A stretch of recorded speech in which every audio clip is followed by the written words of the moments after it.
Hi everyone, it's Dr. Lalitaa here.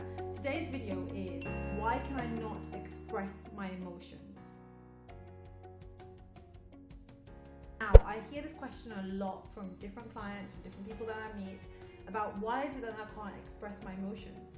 And often it's because it's related back to the way that you once were able to nurture your emotions. Now, if we go back and understand our past and we understand the emotions that we may have had, but also how these emotions may have impacted on us. So, for example, if we were a young child and we were crying and we were told, do not cry because you're not meant to cry, you just get on with it and go upstairs and carry on doing what you're doing.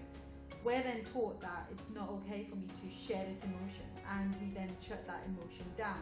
Now, when we shut that emotion down, we learn then that we internalize this emotion and it's not okay for me to express it.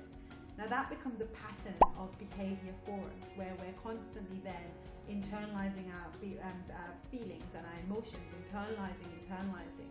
We don't realize, or we don't know how to then be able to express these different emotions that are going on, because you've always been nurtured not to share these. But it's also our interpretation of that experience, because we're interpreting that it's not okay for me to share my emotions.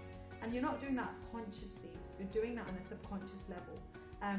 It's only until later on in life where you start to realize and understand and break down these patterns, you can become more conscious of them and then start to change them on a conscious level.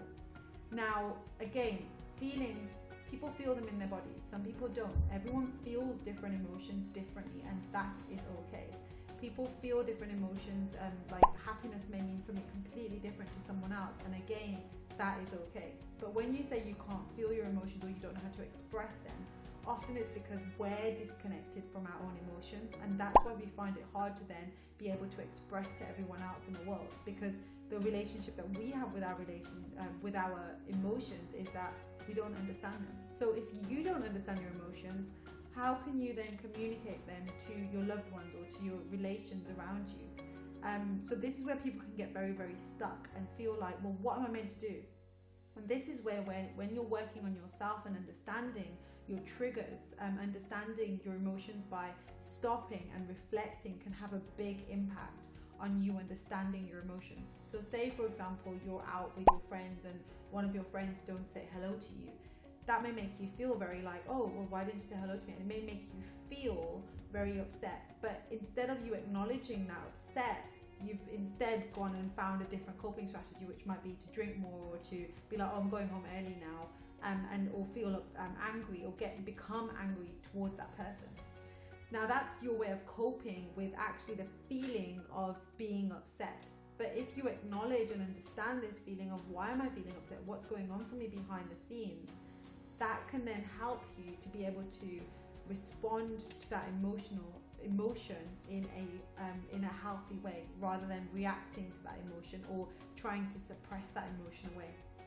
And again, everyone's responses to that are very, very different. It's trying to understand what is it that I do. But to be able to understand your emotions, it's acknowledging your triggers. So when you're feeling different things through the day, checking in with yourself. What am I feeling? What am I feeling? Because remember, going back to your childhood, you may have not been able to nurture your emotions then, but you're more than capable of nurturing your emotions where you are right now. So maybe one tip that you can take away with that is that you journal. Start writing down things that trigger you or emotions, and even in the evenings, check in with yourself by asking you, right, what were 2 good things that happened today? What was 1 difficult thing that I found happened today? So you're starting to become aware of your day, and you're starting to realize, oh, that happened and that happened, oh, this happened and this happened. So you're starting to make sense of your daily activities rather than just dismissing them. You want to become aware of them.